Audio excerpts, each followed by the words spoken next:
everyone. Welcome. My name is Kathleen. I'm president of the Spanish Fork Area Chamber of Commerce. I wanted to thank you all so much for coming out this morning at the very early hour for breakfast. We're so happy to have you all here, and we would like to go ahead and kick off the good times.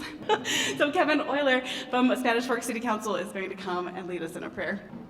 Father in heaven, we give thanks this beautiful morning for the opportunity we have to gather. We're grateful that Senator Romney can be with us this morning and bless us that we can learn from each other. We're grateful for the freedoms that we enjoy and the opportunity and freedom we have to gather.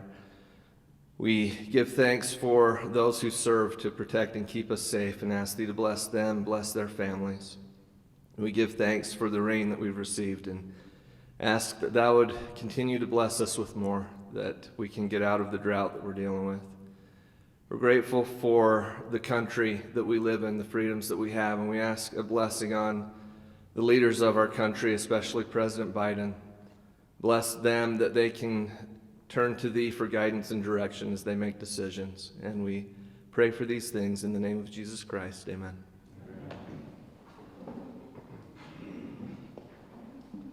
Could everyone stand, please, and join me in the Pledge of Allegiance? I pledge allegiance to the flag of the United States of America and to the republic for which it stands, one nation under God, indivisible, with liberty and justice for all.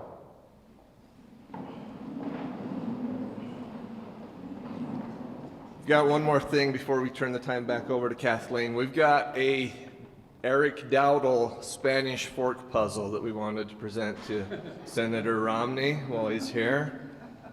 Somebody said you may be a huge puzzle doer, so we wanted to give that to you this morning. Thank you so much.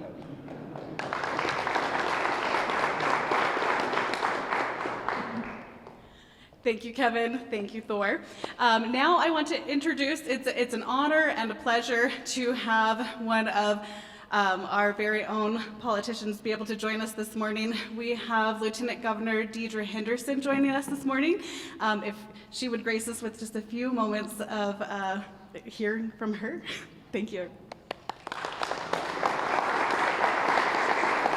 Well, thank you, Kathleen. It's an absolute honor and privilege to be here. Senator Romney, thanks for inviting me and letting me crash your party for a few minutes. I just live over here a few blocks away, and couldn't pass up this opportunity to say hi to you and to thank you for the good work that you're doing on behalf of the state of Utah at the federal level, and say hi to my good friends here from the local chambers. A lot of you know, before I became Lieutenant Governor, I represented South Utah County, including Spanish Fork, Salem, Elk Ridge, Woodland Hills, Payson, and Santaquin, in the Utah State Senate for 8 years. So this area of the state is near and dear to my heart, and I'm a longtime resident of Spanish Fork. And this puzzle, by the way, Senator, combines two of my favorite things, Dowdle puzzles and the city of Spanish Fork. So enjoy. I put mine together last week when I was on vacation with my family in California. By the way, California is terrible. And I was so grateful to come back here to the great state of Utah. We're dealing with a lot of really difficult issues here in our state, and I know that all of you are feeling that. I want you to know that Governor Cox and I are feeling it too, but we have a lot of hope for good things on the horizon. There are a lot of really good things happening as well. We have our typical problems that seem to be just maybe getting a little bit more pronounced. Inflation is an issue, not just gas prices and food prices, but wage inflation is creating some problems, I know, for businesses. We, of course, are in a terrible drought. We're really grateful for the work that Senator Romney and our other members of our congressional delegation have engaged in to try to help mitigate some of those effects here on the state of Utah, providing funding and research as we work to make sure that we're preserving the Great Salt Lake and our watersheds, and making sure that we can have a prosperous place for our children and grandchildren to live in down the road. And those of you who are city leaders understand better than anybody in the room the need for water as you're looking at development and growth in your cities. So thank you for your work there, Senator, and for the city leaders here in the room as well. We've got a hot economy, really low unemployment. I'm starting to get a little bit nervous about how low our unemployment is. I guess it's a good thing to have 2% unemployment, but persistent 2% unemployment seems like it's starting to be maybe too much of a good thing for some businesses. So hopefully all of you are coming through that okay and are able to fill those jobs that are open. But we are working on some big issues at the state and got an upcoming legislative session, and I would actually love to come spend more time with the Chambers of Commerce and do some more in-depth question and answer and hear from you and have those conversations. So I'll come back another time. I don't want to take up any more of Senator Romney's time, but thank you once again for inviting me here today, Senator. Thank you for your leadership, and thank each one of you in this room for the wonderful things that you do to make Utah such an incredible place to live. Thank you.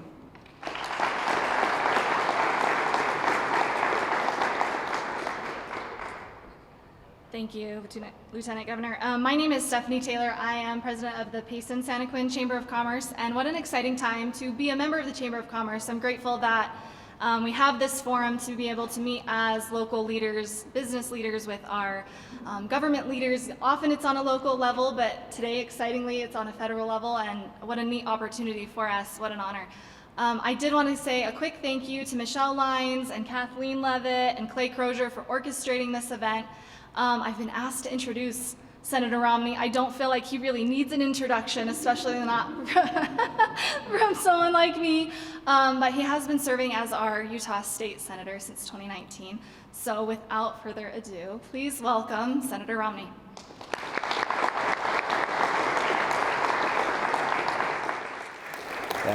Thank you, Stephanie and Kathleen. Lieutenant Governor Henderson, good to have you here. Appreciate you coming by and being with us this morning in your home and in your former district. The whole state's your district now. Thanks to all of you for coming by. You may have some questions, so I'm going to make sure we save some time for that. I appreciate your being here on the first day of school. I know some of you, are being torn. You should be home getting kids ready for school. Mayor Mendenhall, for instance, he's got 3 kids going out today. His wife said, you have got to be here and help get the kids to school. I know something about how parents respond to their kids. I was at McDonald's the other day and had a kids meal, and I thought the mother way overreacted to me stealing her kids meal. Anyway, I'll note that yesterday was a big day in Washington because the president signed a bill, hundreds of billions of dollars. Not a single Republican in the House or the Senate voted for that bill. And you might wonder, well, can Democrats do whatever they want without any help from any Republicans? And the answer is yes and no. By the rules of the Senate in particular, if there's a bill that's just about spending and taxing, and that's it, that can be done on a simple majority vote with no need for a supermajority. But everything else requires supermajority, Republicans and Democrats to agree. You have to get 60 votes out of 100 for something to pass, unless it's spending and taxing. And the Democrats have used that little rule twice now when President Biden came in. Once, when he became president, he set out $1.9 trillion in spending. I mean, by the way, do you know how much money $1 trillion is? I mean, someone explained this to me, which is a million seconds ago, George Bush was president. A billion seconds ago, I get that wrong. A million seconds ago was only a couple of months ago. A billion seconds ago, George Bush was president. 1 trillion seconds ago, Neanderthals were on the earth. All right?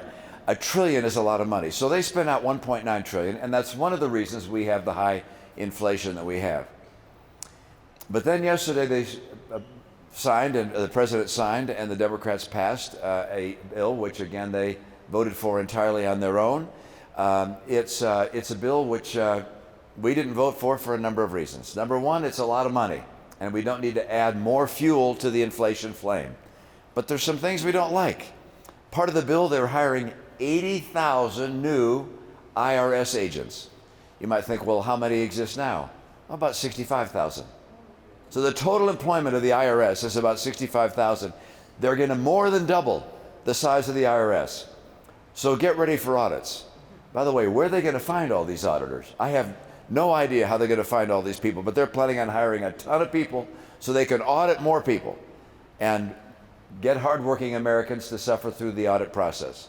So that's one part of it I'm not particularly happy about.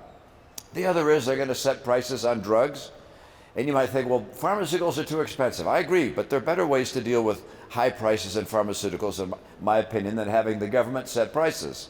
And they will be setting prices for a series of drugs. And the challenge with that is that if you're thinking about, as an investor, as a drug company developing a new drug, you don't know what the price will be of the product that you create. So are you willing to spend the billions of dollars it takes to develop a new pharmaceutical if you don't know what you can sell it for? Because the government will be telling you down the road what you can sell it for. That's not all pharmaceuticals. They start off with 20 and then they expand to a larger number. So that's another thing I'm not wild about in the bill. There's some other things. One more time, they're going to put big subsidies on buying electric cars. Look, I think electric cars are great. I wish with gas prices the way they are, I had one. But go out there and try and buy an electric car. You can't. They're not in stock because so many people have tried to buy them. And yet the government is going to pay you to buy them. And the taxpayers are going to be paying money to folks who could afford a car on their own to help them buy an electric car. So there's things of that nature that I think are not appropriate. They're calling it the Inflation Reduction Act, which is a misnomer if I've ever heard it, because this is the government spending more money and taxing. And the combination of these things is not going to help reduce inflation. It will, of course, add modestly to the inflation they've already caused. So that's what they do on their own. And you might think, well, so why do you go back there to Washington if they can do these things on their own? Well, because most things they can't do on their own. And there are some things that I get to do as a senator, and Mike Lee gets to do as a senator, and the members of our congressional delegation in the House get to do as representatives, that they have to be able to get done on a bipartisan basis if they're going to get accomplished.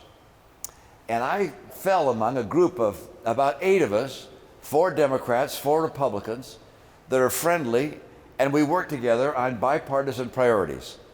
And it's been a great experience. By the way, Democrats, Ronald Reagan used to say, he said it's not that Democrats are wrong, it's just that what they, he said, it's not that Democrats are ignorant, it's just that what they know is wrong. And that's true. These are good people, smart people, but what they know is often wrong. And so they have to be informed, in my opinion, to see if we can't find mutual ways to solve difficult problems. So I've worked with this group to try and take on some issues that are important to Utah, and then some that are important to the nation. And I'll just mention a few that I think are important to Utah. The Lieutenant Governor mentioned water. Look, water's a big issue. And I worked together with this group to pass an infrastructure bill that allows a lot of money to come to states like Utah for water projects. And you might think, well, what is a water project? You only get so much rain from the sky. Well, we put a lot of water into our sewer system. We can take that water, instead of just running it into the ground or putting it in, processing it and putting it into rivers, we can take that, and if we super process it, we can use it again for watering our lawns and watering trees and so forth. So we can reprocess our water. That's one way we can save water. We can build dams such that when you're down in southern Utah and you have a huge monsoon rain, it doesn't just go flowing down the Virgin River and then into the Colorado and then off into California and Mexico. So we can preserve some of the water that comes here naturally. There are a whole host of things we can do to preserve the water that we have, both the water that's going into the Great Salt Lake, the water that's going into the Colorado, and the water that we use. So that's a big part of this legislation. There are other elements that are part of this legislation. One is infrastructure to build roads. We're the fastest growing state in the country. We're going to need more roads. The east and west side of this valley, they're not terribly well connected. And if we're going to keep growing like we've been growing, we're going to probably have to have some highways that connect the east and west side. This provides funding that allows that to happen. There's also funding for expanding broadband into rural parts of our state. All these things were done on a bipartisan basis. Central Utah Water Project. The water that you get is thanks in part to water pipeline that comes from the Colorado River. And the Central Utah Water Project needed money to continue to build that pipeline. We got $50 million for that to happen. Hill Air Force Base. Bernie Sanders doesn't like the ground-based strategic defense system. That's the rockets that we have that replace the Minuteman rockets. Those are being developed at Hill. I'd say about 500 jobs are associated with developing those rockets already, and there'll be a lot more coming. The funding for that is something we were able to accomplish on a bipartisan basis. So those are things that, if you will, are my priorities, or some of the priorities I have that relate to our state. And then there are some that are national priorities that affect our state and every other state. And I think there are 4 big challenges that the nation faces. And I, along with other members in our delegation, work on those challenges. Number 1, what's it going to be like to have a country of China bigger than the United States economically and militarily? How's the world going to change? And how are we going to confront that? Senator Menendez and I authored a piece of legislation demanding that the federal government put together a commission of people outside government and inside government to develop a strategy to deal with China. Because China is on track to become the most powerful nation on the earth. And that's going to change how we, in our society, are able to have jobs and have the freedoms that we've enjoyed. So that's number 1, is China. Number 2, for me, is the fact that we're spending too much money. Every year, about $1 trillion more than we take in. We've got almost $30 trillion in debt. The challenge with that is that every year we're paying the interest on that debt. Last year we spent about $400 billion in interest. That interest number is going to get higher and higher. 1, because interest rates are higher, but number 2, we keep on borrowing more and more. And there has been no effort in this administration or the one before to deal with the debt or the spending. Republicans spent $1 trillion more than we took in when we were in charge, and Democrats are doing the same today. Both parties are willing to look aside and just keep on spending because they know that this is going to get passed on to the future generation. It's inexcusable, in my opinion. And so I've come together with a group of about 4 or 5 Democrats and maybe 7 or 8 Republicans to fashion something we call the Trust Act, which is to say we're going to put together rescue committees in Congress to finally deal with the deficit and to vote up or down if we're going to make the changes necessary to our entitlement programs for the coming generation, not the current generation, but the coming generations. That's the second area. Third area I'd mention, it's the fact that our population is declining. People aren't getting married as early, and they're not having as many kids. And you ask people why they're not having as many kids, they say they'd like more kids, but they can't afford them. And so I want to take something, I put together a piece of legislation called the Family Security Act, which takes all sorts of tax benefits that are supposed to go to families and turns it into a monthly check that goes to a pregnant woman so she could afford to go to the doctor and could afford the care of a child when it comes, with a monthly check when the child comes along, $350 a month for each child till they turn 6 years old. Then it's $250 a month. And by the way, that's all paid for by taking tax programs we currently have, eliminating them, and using them to get help to families so we can help families be able to maintain their prosperity and to have kids. The final thing I'll mention is this, which is I'm concerned about just what's happening in the climate. I don't know how much of it's caused by what we do and how much of it's caused just by the cycles that exist in nature, but I don't really care. What I know is we got to deal with the fact that the planet's getting hotter and we're experiencing some drought. And finding ways to deal with that. I look at what's done in Washington. Most of what's done relating to climate is just to make us feel good, and it makes not a hill of beans worth of difference to what's actually happening to the global climate. Because whatever we do, we get all excited about some little project of, oh, we did this here, and we cut that back on this emission there. Do you realize if we were, for instance, to get rid of every car in America, no cars, we're all on bikes, that CO2 emissions of the world keep going up? because it's not called America warming, it's global warming. And you have to make changes that are going to be impacting the world, not just what we do here. And when we spend billions and billions on programs here to make us feel good that don't do anything for the world, we're wasting our money. Where should we spend money? On research, on technology, for sources of energy that are non-polluting, non-emitting, that'll be adopted here and around the world. So anyway, those are some priorities. I apologize for going on as long on so many different topics. I'll stop and turn to you. I can tell you I consider it a privilege to be able to serve our state and to serve our nation. I appreciate the support that I receive from so many. I recognize we face some real challenges, and you expect me to address them. And I do the best I can.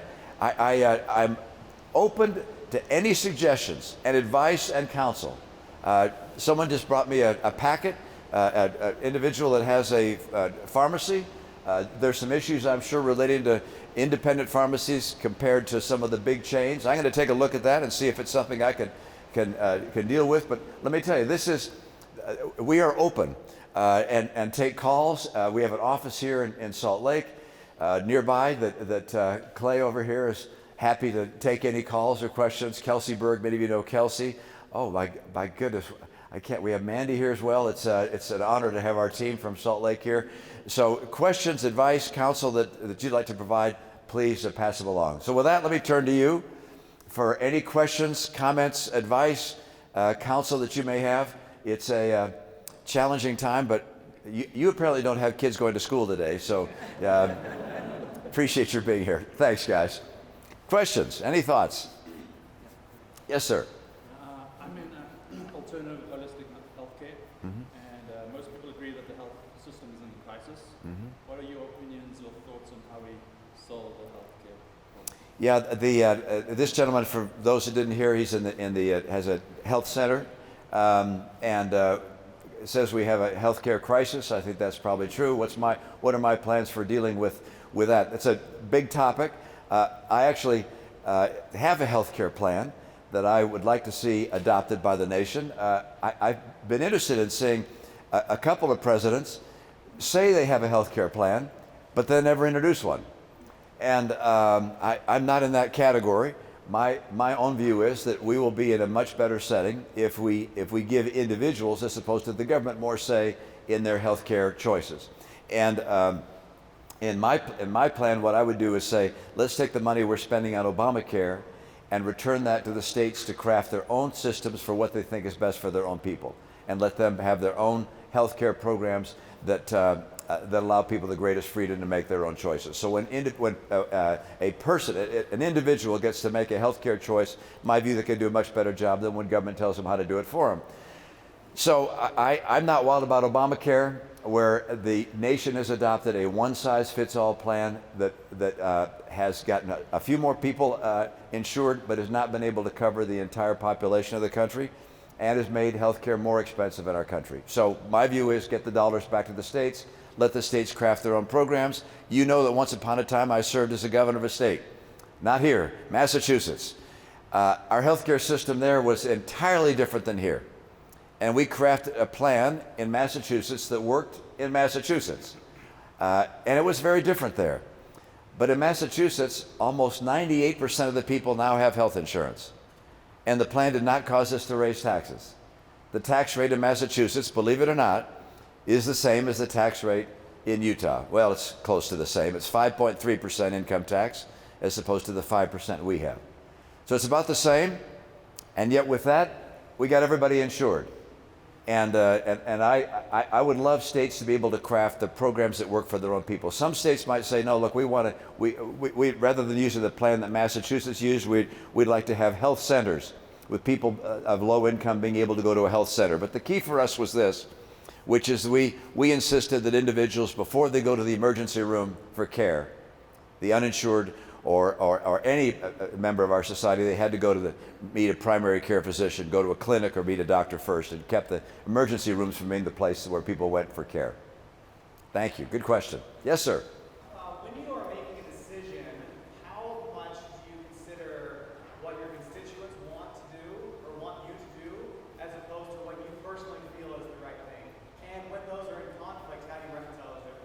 Yeah, it probably depends in part on the nature of the topic, the nature of the subject at hand. So in many cases, given the fact that we are a representative democracy, people choose their representatives and then expect the representative to do what they believe is right, and that's what I do. I do what I believe is absolutely right. But then there are some things where for instance, should we have the Bonneville Trail, all right, around, some of you are familiar with this. There's a hope to have a Bonneville Trail that'll connect all throughout the whole valley. And this is something that our constituents want. It's a high priority. And so I take it on because that's what our constituents want. The water projects in Emery County.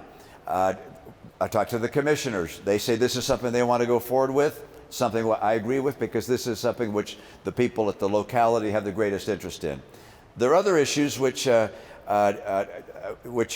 believe you look to me to make the right decision. So for instance, should I work together on an infrastructure bill that gets broadband and new highways and water projects into Utah?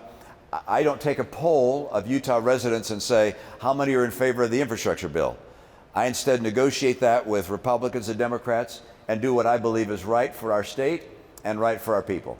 So most of the things I deal with in Washington, I apply the best judgment I have.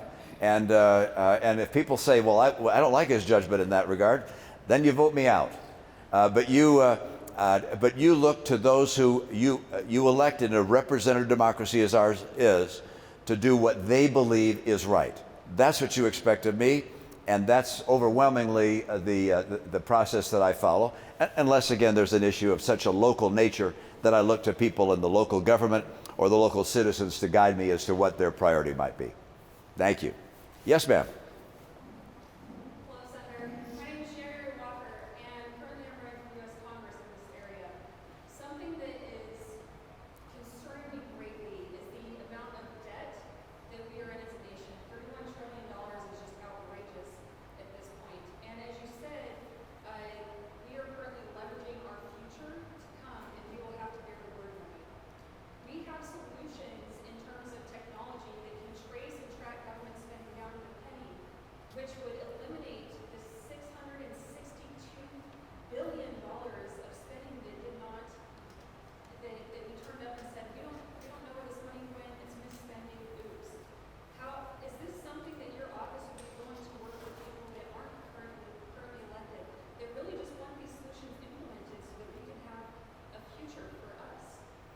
Well, there's no question that the ability to track spending and finding fraud should be a high priority, and I would certainly be welcome to that.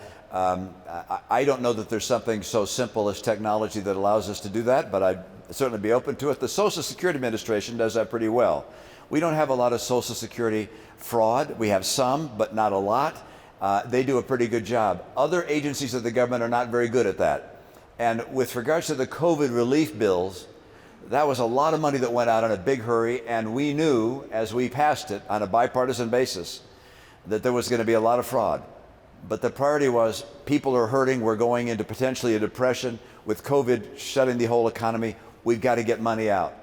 But most of the money that gets spent, that goes out, Medicare money, Medicaid money, and Social Security is tracked pretty darn well.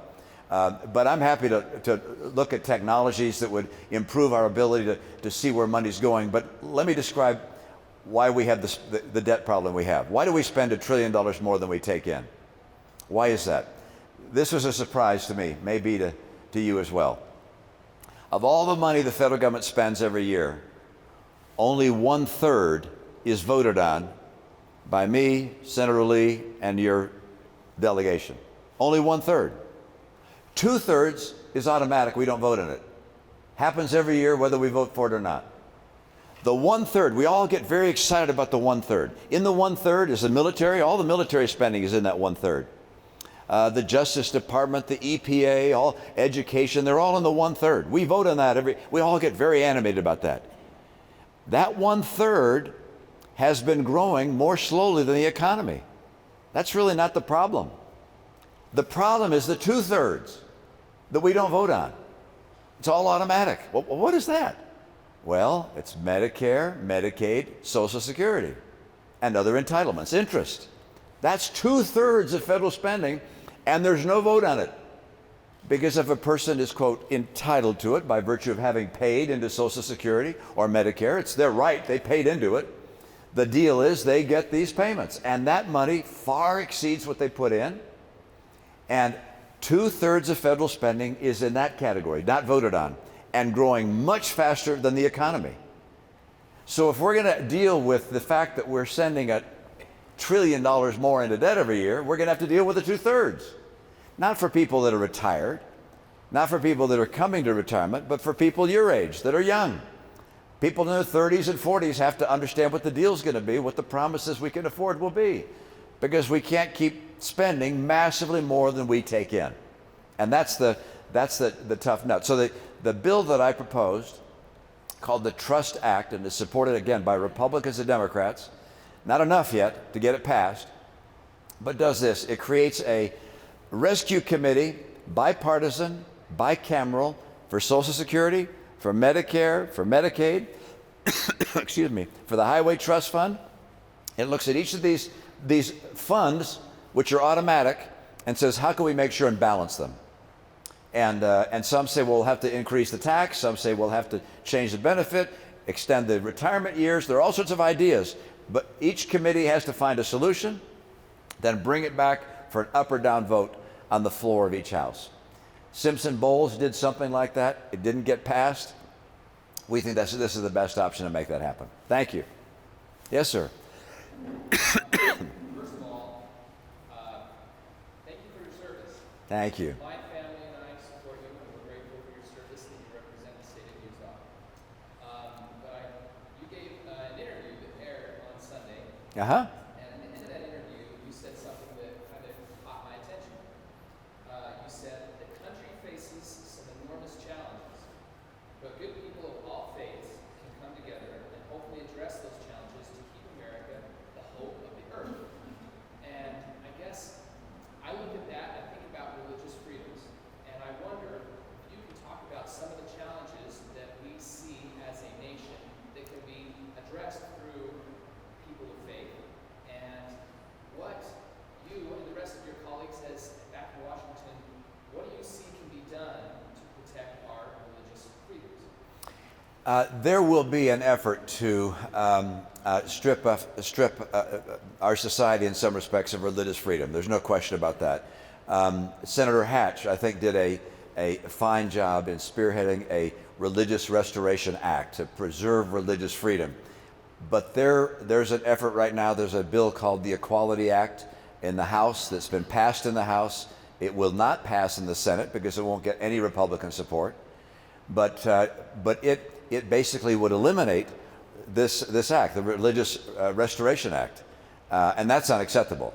And we pointed out that's unacceptable. But there will be a constant effort, and there has been, on the part of some people who have a particular point of view or an agenda that says, look, we don't want people of religious faith to discriminate. All right, and they determine what discrimination is, and in this case, it largely relates to LGBTQ populations, and we're going to have to continue to battle to make sure that we provide equal opportunity and rights to people of LGBTQ persuasion, but at the same time that we preserve entirely the religious rights of our religious communities. And I believe the court will side with us. I don't know that we have to have a law to do what I've just described, but I'm going to keep working to make sure we try and get that kind of law. I would like to see us do what Utah did. Utah had something which is known around the world as the Utah Compromise, which is the state legislature in Utah said we're going to give LGBTQ individuals opportunities in employment and equal housing, but at the same time, we're going to preserve religious rights and religious freedoms of religious institutions, their universities, adoption services, and so forth. And so that was passed as a law here in Utah. I would like to see something like that passed at the national level, and that's something I'm working on. I'm hopeful we can get progress on, but it's our Democrat friends are I don't want to categorize all of them in this way, but they're open to recognizing that they're going to have to preserve religious freedom if they get the advances they want with regards to open housing and employment. But this issue is not going away, and there will be an effort over time, and there has been in the past, to, if you will, to strip religion out of almost every aspect of our life. Fortunately, our Constitution protects it. I think we have a Supreme Court that will protect religious freedom, but putting in place legislation which does the same, I think, would be helpful. Yeah. Yes, sir. How do you keep a positive mindset when every day you work in an extremely divisive environment? Yeah, how do you stay positive when things are so divisive? It's one of the big surprises to me in going to the Senate was that people get along. And I thought, well, you know, they're Democrats and we're Republicans. But on a personal basis, we get along. And I had some friends come visit Washington, D.C. They're friends from Salt Lake, and their whole family was there. Went all around the city. I said, what was the most impressive part of going to D.C.? And they said, well, it was actually sitting in the gallery of the Senate and seeing Cory Booker, he's the African-American senator from New Jersey, having a long, friendly conversation with Ted Cruz. Like, how does that happen? And I said, well, it happens all the time. We all get along. We disagree, all right? We really disagree with each other, and we fight for our respective principles, but we do like each other. And it was a surprise to me. Joe Manchin, who you may have heard of, senator from West Virginia, he came to Washington, D.C. as a new senator. He'd been a governor, and he tried to get some housing. It was real expensive, and he couldn't figure out how he was going to afford to live in Washington, D.C. And then he looked at the paper, he saw a want ad for a houseboat that was for sale cheap, and so he bought that. He lives on this houseboat that he keeps on the Delaware River, and he has little functions there. The top deck is, got AstroTurf on it and a little barbecue, and he invites us to come up, and the Republicans and Democrats, we go up there and have dinner together. He gets lasagna from a takeout place, and we eat together. It's like, wow, does this really happen? So we get along, which is a good thing. I think it's a good thing, and I get along with Democrat leaders. Chuck Schumer was a roommate of one of my close friends in law school, and I disagree with Chuck Schumer every day, but we get along. And so on a personal basis, that helps. In terms of how I maintain sanity in a setting which is as combative as that is, it's in part my recognition of what's most important to me.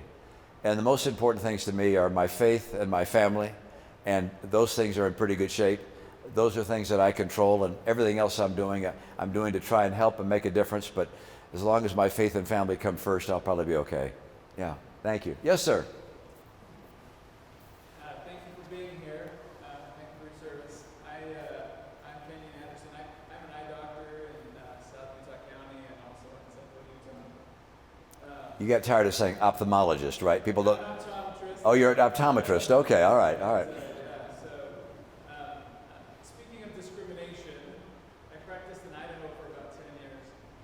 And then when I moved to Utah, trying to get on some insurance panels, there's been some difficulties with providers getting on insurance panels. I know it's more of a Utah question, but there are some federal laws that also help protect it, but they don't apply in Utah. So it's been kind of my struggle. Even though I've been able to get on some of these panels, it's frustrating to watch colleagues and other providers of other professions go through this same issue. I just spoke with somebody in Delta who needed some cancer care. And the provider they wanted to go to was not on the insurance panel that they pay, which is the big insurance panel of the state, Selectel. So I'd love to see some influence in the right direction to try to help it so that any provider who wants to be on any panel they want to, as long as they don't have reasons not to, can get on any panel they want to.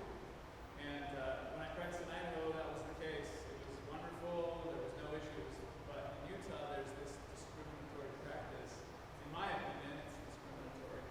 I know that it also happens in some other states in the nation as well, but many of the states that can't happen because of a federal law called Any Willing Provider Law. So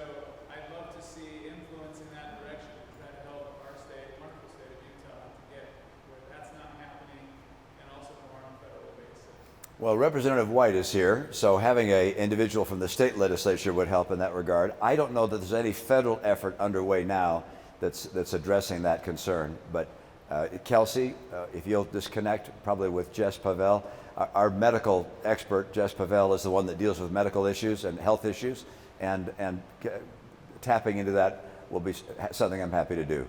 Yeah, thank you. Look, we'll take one more question, and I'll let you guys go to work. Yes, hi.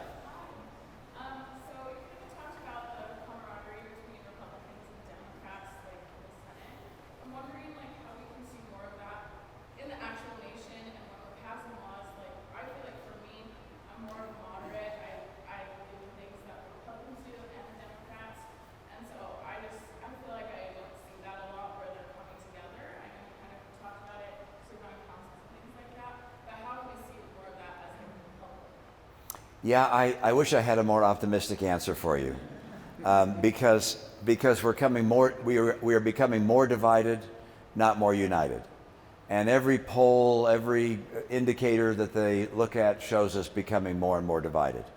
I don't know how a democracy can thrive if people are so angry at one another. One poll that I quote a good deal that was a shock to me asked first Republicans, excuse me, I'll mention Democrats first.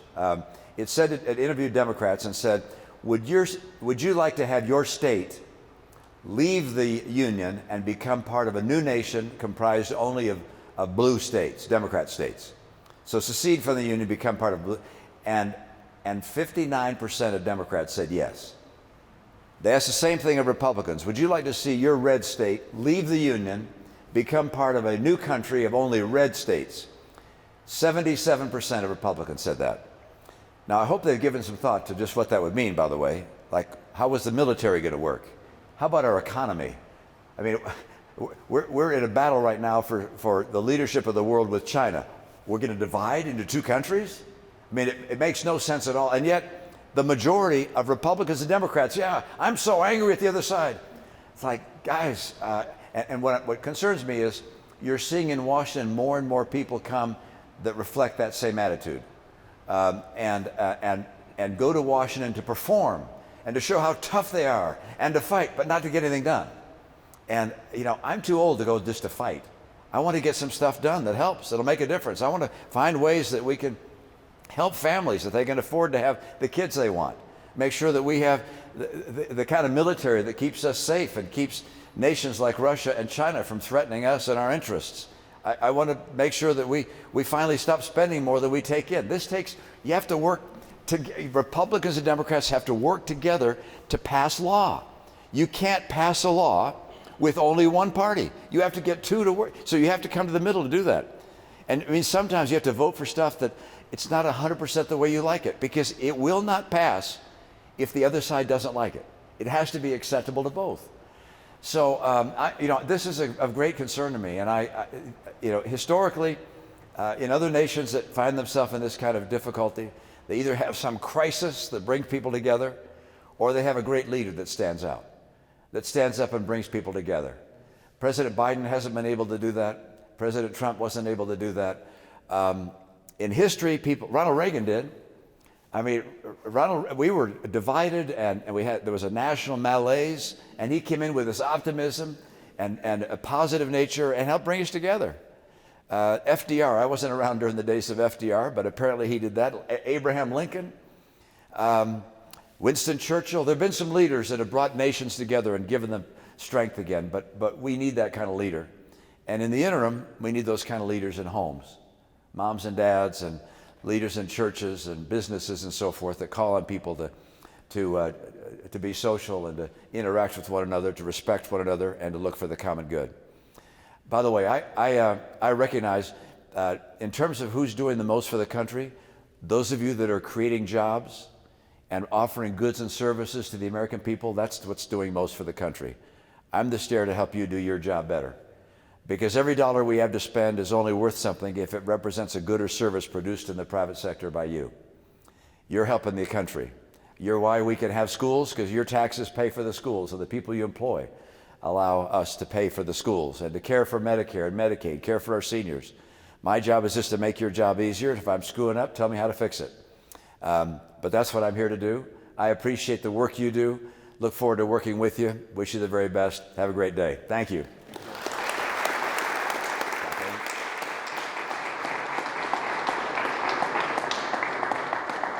Thank you, Senator. I think I speak on behalf of everyone here. Thank you for your time, for being here today. The fact that you and your team wanted to reach out and personally communicate to us on a local level like this really speaks volumes. So we're lucky to have you representing us.